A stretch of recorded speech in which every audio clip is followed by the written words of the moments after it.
Semangat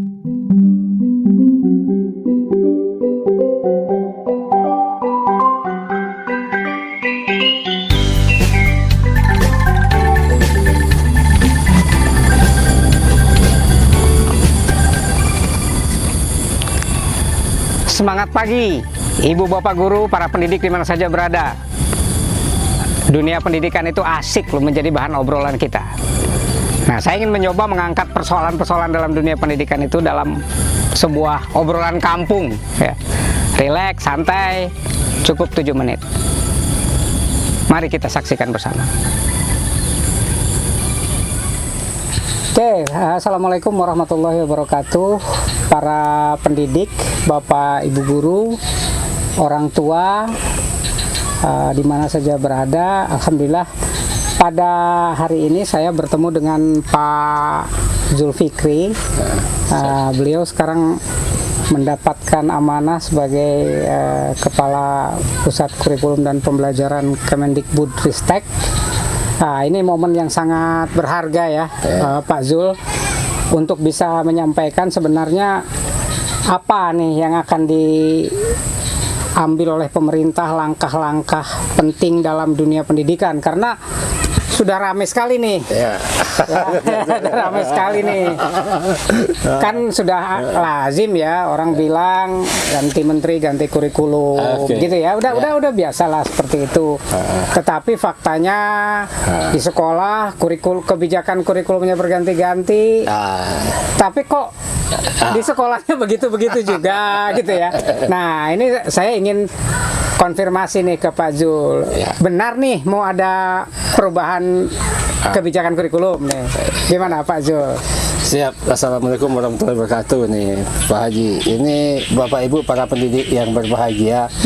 Inilah enaknya nih kita bicara pendidikan tuh harus dalam kondisi santai. Gitu. Ini kopi nih Pak, asli nih. Ya, karena pendidikan itu rekreasi sebetulnya. Jadi dunia yang menyenangkan kan.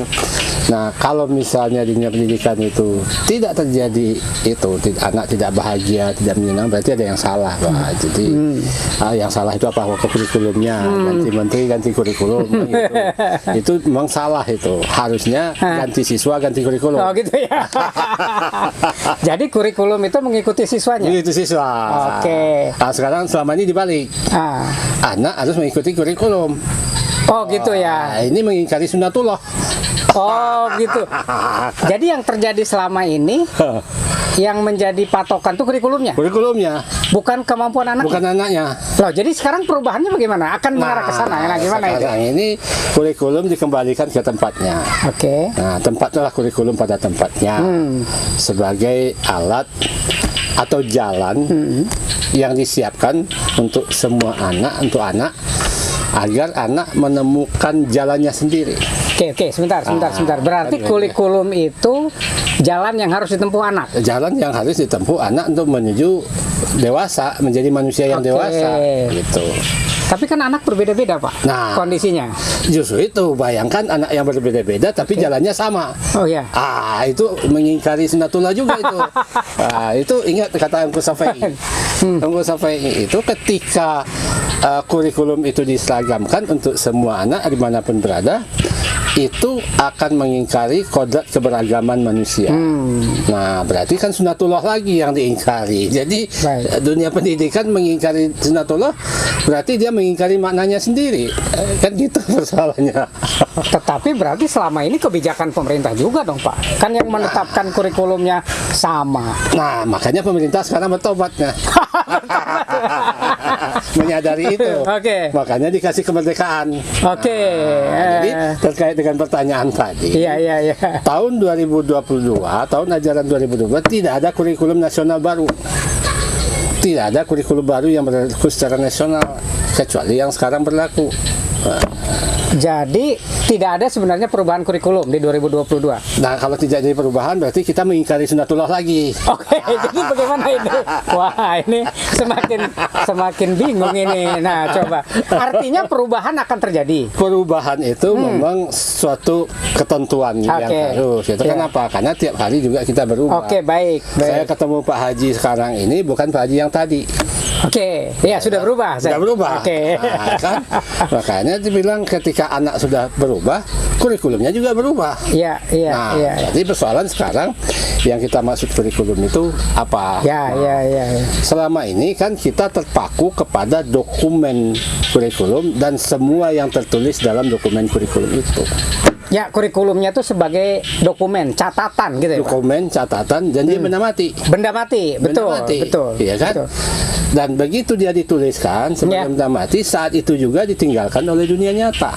Sebentar, sebentar. Ah. Begitu dituliskan, Ya, ditetapkan, ditetapkan, dia benda mati kan? benda mati. Tetap kan? Iya, Sedang kehidupan bergerak. bergerak, betul. Nah, bayangkan kalau bergeraknya ke depan ditahan oleh kurikulum. Berarti selama ini kita sebagai guru itu mengikuti sesuatu, mengikuti benda mati Ya, yang sudah tidak up to date lagi sebenarnya. Kenapa up to date? Kenapa kurikulum itu kan dikembangkan apa namanya, otomatis rujukan utama kita pasti masa lalu. Ya, betul. Kenapa? Kita tidak mungkin bisa membaca secara pasti apa yang ke depan. Terjadi masa depan, Nah, betul. ketika kita menempatkan konten-konten dalam kurikulum itu, Iya. dalam ada pikiran kita pasti pengalaman masa lalu. Pengalaman, betul. Iya. Betul, betul. Nah, Sedangkan anak akan hidup hidup di depan. di masa depan. Nah, itu sama dengan atlet olahraga yang mau bertanding besok dikasih makanan basi. Oh, gitu ya. Bayangkan setelah sekian lama itu kita ngasih makanan basi kepada Oke, anak-anak itu, oke, gitu oke, kan? oke. Dan akhirnya kan bangsa kita jadi begini. Ya, Kita punya persoalan di logika nalar. Kita punya persoalan di kemampuan menyelesaikan persoalan. iya. Kita punya persoalan dari peradaban. Sampah dibuang di mana-mana, dia Iya. nggak merasa bersalah. Iya, betul. Pohon ditebang di mana-mana, nggak Iya, merasa bersalah. betul. Dan apakah itu dilakukan oleh orang yang tidak terdidik? Enggak. Artinya ada apa nih? Selama ini anak bersekolah ternyata tidak belajar. Jadi anak selama ini bersekolah Ya, tinggi, iya. tapi sebenarnya tidak Tidak belajar. belajar. Dia hanya menghafal itu. Hanya menghafal. Menghafal aja. Menghafal sesuatu yang dihasilkan masa lalu Ya, masa lalu. untuk dan hidup di masa depan. Untuk hidup masa depan. Nah, Luar biasa. dia hafal itu untuk mendapatkan nilai angkanya. Wah, dihafal karena Untuk mendapatkan nilai angka. Nah, karena angka itu akan menjadi jaminan dalam tanda kutip untuk besok kehidupan besok. Oke. Karena bangsa ini menggunakan angka sebagai jaminan. Oke. Padahal angka itu manipulasi. Iya, mudah sekali kalau angka. mudah Mau dibuat kan? berapa bisa Nah, saja. Kenapa? Karena tidak pernah ditagih apa makna angka itu. Iya. Padahal kalau kita tidak bisa menjelaskan apa makna angka itu, berarti kita nggak tuntas kompetensi lambang Itu, bilangan. Lambang bilangan. Iya. Itu. Kenapa? 6 berarti kan ada 6 komponen. Iya. Ada 6 unit. Ada 6 unit. 6 buah. Ada 6 buah, Iya. ada 6 batu, ada 6 pohon. Iya. Nah, Iya. ada 7 apa namanya? Dan angka 6, angka 7 itu kita dapatkan setelah bendanya ada. Iya. Betul. Benda konkretnya ada. Ada. Bentuk konkretnya ada. Selama Ada ini sekian. apa? Selama ini Angka. selama ini mana? Tapi kan nilai angka diperoleh dari ulangan, Pak. Nah, itu dia Hasil masalahnya.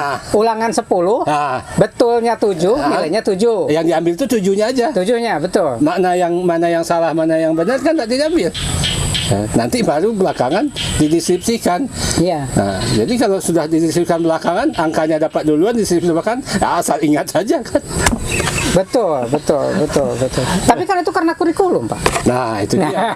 Makanya kita harus rubah. Ya. Cara-cara yang seperti itu kita rubah. Jadi memang dalam perubahan kurikulum itu tidak mungkin 100% kita rubah. Oke. Sama aja benih yang kita tanam, jagung tadi kan berubah menjadi batang, menjadi pohon, menjadi itu dan sebagainya kan seperti itu kan berubah itu kan.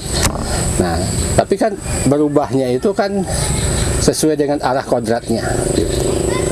Nah, begitu juga kurikulum itu sebetulnya berubahnya itu sesuai dengan itu. Tetapi Oke. kan hakikat dia sebagai jagung itu kan tidak hilang. Enggak hilang, betul. Nah, Betul. Jadi kalau begitu kemana nih arah kebijakan kurikulum pemerintah yang baru ini nih, yang tahun 2022 ini? Eits, tunggu ya. Obrolannya akan semakin menarik. Sampai jumpa pada video selanjutnya.